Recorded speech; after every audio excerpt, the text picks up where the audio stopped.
through that. So what I thought I would do is look at the biblical canon first. And when you're looking at the biblical canon, it's quite interesting. You've got very many versions. Let's share this tab here. This is from, of course, Wikipedia, which I do not recommend ever for taking your facts from. Okay, for taking like, oh, I got my opinion from Wikipedia. Do not do that. All right. But what it's very useful for, Wikipedia is very useful for getting a basic introduction to a concept. Okay. It's a springboard. It should be a diving board where you dive off and start to do some proper research, because Wikipedia is controlled by many different political and religious agendas, and there is a lot of information which is censored and inaccessible on Wikipedia. That's a simple fact. You all need to be media literate about that. You need to know about that simple fact. So it's not a trustworthy source, but it is a good springboard, and here's a good springboard on the biblical canon. So it's showing that in Judaism, as if we have a Bible in Judaism. You know, we do not have a Bible in Judaism. Oh no, we have the Tanakh. No, that's actually just a way of sort of responding to Christians who are trying to ask, what do you call the Bible in Judaism? The simple fact is, you go into a synagogue, you're not going to find a Tanakh in the synagogue. It's actually Tanakh. You're not going to find it in the synagogue because we don't have a Bible. What we have is Holy Scriptures. And the Tanakh is a simple abbreviation, a way of referring to Holy Scriptures, which includes these, the Torah, the Nevi'im, the Ketuvim. And we do not have Bibles like you do. And if you come across Jews who do, then you're literally coming across Jews who've learned their Judaism from Christians, or who have learned their Judaism under the influence of Christians. That's not what we have. Nevertheless, it's talking about what is canonical for the Holy Scriptures in Judaism. And they say, for example, the Samaritans' Pentateuch. Do they have anything else in the Samaritan column? If you look at the Samaritan column, we'll just put that down there. In the Samaritan column, they've got the book of Genesis, the first 5 books: Genesis, Exodus, Leviticus, Numbers, Deuteronomy.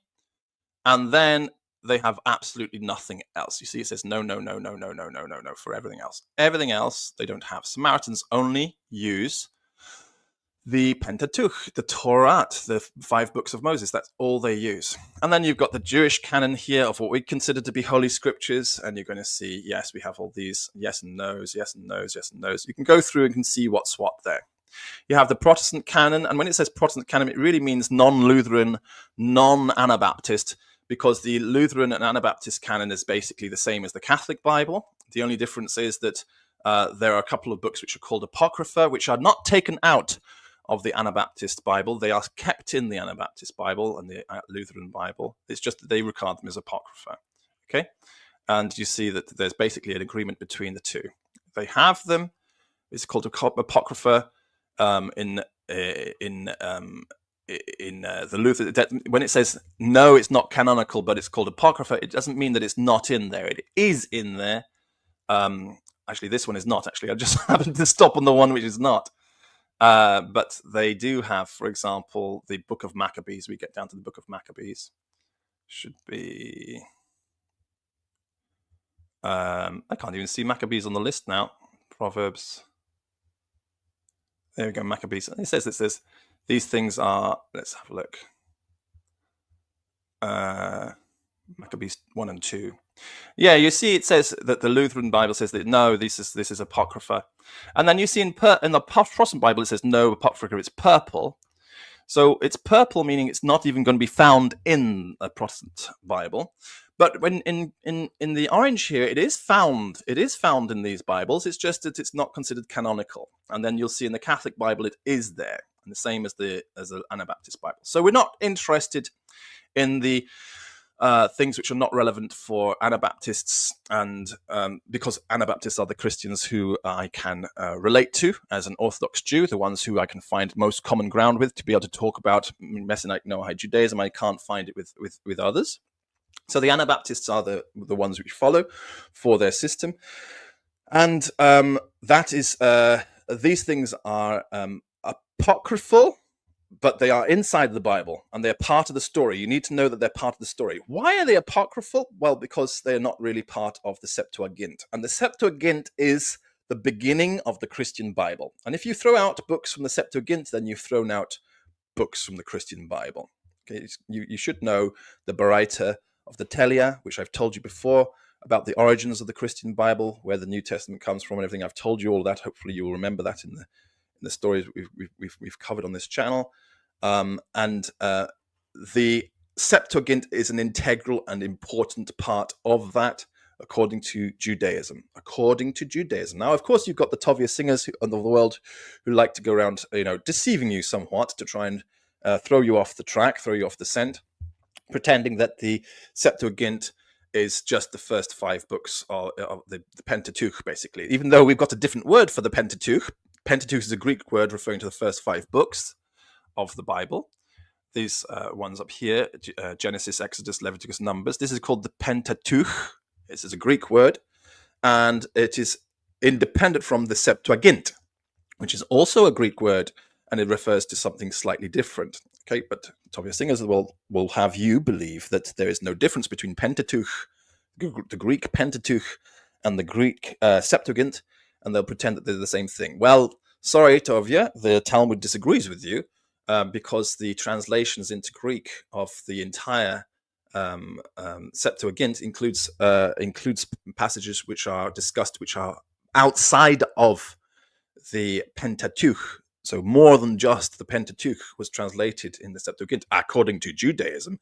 Now, Tovia will say, according to Christians, it's just the Pentateuch. Well, maybe Tovia wants to follow according to Christian scholars, but if he was a Jew, he would follow according to what the Talmud says, and he would teach you what the Talmud says. And the Talmud makes it very clear that it's more than just the Pentateuch that was translated. It's the entire Septuagint which was translated, and it is a holy book. He doesn't like to deal with that. He's like, well, there are too many complications because the Septuagint has comments and phrases which I can't explain because I don't know where that comes from. And it's very simple.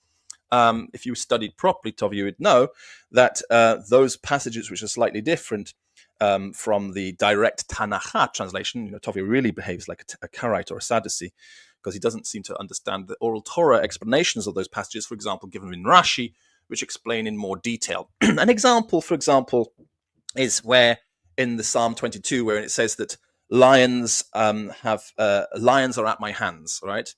And in the Septuagint, it says, they have pierced my hands. Okay, so you'll think to yourself, why does it say they've pierced my hands in the Septuagint, but in the Hebrew it says lions are at my hands? So what's the deal here? Okay, and the answer is, if you read Rashi, Rashi explains that this is the oral Torah, which apparently Tovia Singer doesn't know about. The oral Torah says that what does this mean? It means that lions, that like a lion, they have pierced my hands. The same way like a lion would bite your hand and pierce it all the way through, so too this passage is saying they have pierced all the way through the hands, all the way through, like a lion. So the Septuagint, rather than doing a long commentary like I've just done on one line, simply translates it in a simple way: they have pierced my hands. You see? So it's not that there is a difference between the Septuagint and the Tanakh. It's simply the Septuagint includes the oral commentary a lot of the time. It doesn't include all oral commentary, but it includes a lot of the time. It includes some oral commentary. And sometimes when the commentary would be too complicated, it just simply omits a passage. So, well, it's not necessary for them to know that. So let's just cut that out, because it's not necessary for non-Jews to know about the full detail. So the Septuagint is really the Bible for non-Jews, as an explanation to help you get the basic gist of the story. And so that becomes the foundation of the Old Testament. But you look, and there are just a few more things you add to the Septuagint. It's the book of Maccabees 1 and 2, and then you've got the 27 New Testament texts, and then you've got the Christian Bible. Why do you have to add Maccabees 1 and 2? Because the Christian Bible makes reference to the Feast of the Dedication, and if you don't know about Maccabees 1 and 2, you're not going to know what the Feast of the Dedication is. So you really need the context of Maccabees 1 and 2 in order to be able to explain what is Jesus doing going up to the temple for the Feast of the Dedication. So, and the fact that Jesus is observing this means that this holiday is kosher. This is a properly ordained holiday, and therefore the only books which talk about it, Maccabees 1 and 2, have to be considered therefore somewhat holy. Otherwise, you've got no story to tell you about the origin of the Feast of the Dedication. So that's the Christian Bible. That's where it is. But the order of the books is wrong. That's what I'm talking about in this little series, I suppose, about reading the Bible as a story. the order of the books of the Bible is not ordered as a story. It's ordered as a library. It just sort of groups books together. You've got the first section. You've got the book of Genesis, Exodus, Leviticus, Numbers, and Deuteronomy. This is called the Pentateuch or the Torah, and they group it together. It doesn't tell you chronologically what's happening. For example, between Genesis and Exodus, there is another book which has to pop in there. That is the book of Job, which is way down on the list in the book of the prophets, I believe. It's down here. There it is, Job. Sorry, in the Ketuvim. There it is, Job. So that one is the first in the Ketuvim, but it's got to be there. Why is it first in the Ketuvim? Because it's the first. Chronologically, it's the earliest book. It's the earliest one. But that chronologically would come, if you read it in the Bible as a story, would come immediately after Genesis, before Exodus. So it doesn't show you the correct order of how to read the Bible as a story. It's just a collection of books on a shelf. And that's what Bible means. It means biblios. It means bibliothek. It's library. It basically means library. The Bible doesn't mean book. It means library. And it's a library of books. So if you want to read through this library of books, which are about or relevant to the Judeo-Christian tradition, then you've got to learn how to read it chronologically, so you can get the story out of it, because you're not going to get a story just reading like that. And a lot of people, they say, well, the Bible is the bestseller of all time, the most read book of all time. Yes, it is, but it doesn't mean it's the most finished book of all time. A lot of people just pick up the Bible, read a bit, get past Genesis, and maybe they get to Deuteronomy and Joshua. Okay, they might be lucky enough to get down to 1 Samuel, 1 Kings, and then after Kings 1 and 2, they stop, because Chronicles, it looks like a repetition of this, but it's pretty clear that when you start reading 1 and 2 Chronicles, that there are passages which are being omitted in Chronicles, and there are things which are being discussed in Chronicles which are not covered in Samuel 2 and 1 and 2 Kings. Chronicles is like a repetition of 2 Samuel and 1 and 2 Kings, and yet it's some kind of altered repetition. It doesn't actually repeat things exactly as said. So it's repeating, but it's also changing the story. And that's where people lose interest in the Bible and they drop it and put it down. So yes, it may well be the bestseller of all time. It may well be the most read book of all time. It doesn't mean completed book of all time. It means just a book which most people have read. It doesn't mean a book that most people have finished, because they've got fed up with it halfway through Chronicles when they find out that this is not really adding up. The story doesn't really add up anymore. It's twisting and changing. And so they miss out on all the rest of the books of the Bible. They miss out on everything else. And maybe if they're lucky, they might pick up some of the New Testament to read later, but they don't really get through anything. And they don't even understand what are all the prophets talk about, Isaiah and Habakkuk and all these things. They seem to be repeating something, and it doesn't become very, very clear to them what it's all about. So there is a particular order of books that you have to know in order to read the biblical story. I mentioned it last time. I'm going to mention it again. Okay, the order of books that you need to know in order to understand the biblical story, okay, is very simply Genesis, Job, Exodus, Leviticus, Numbers, Deuteronomy, Joshua, Judges, Ruth, Samuel 1, Psalms, Samuel 2, Proverbs, Wisdom, 1 Kings, the Song of Songs, Kohelet.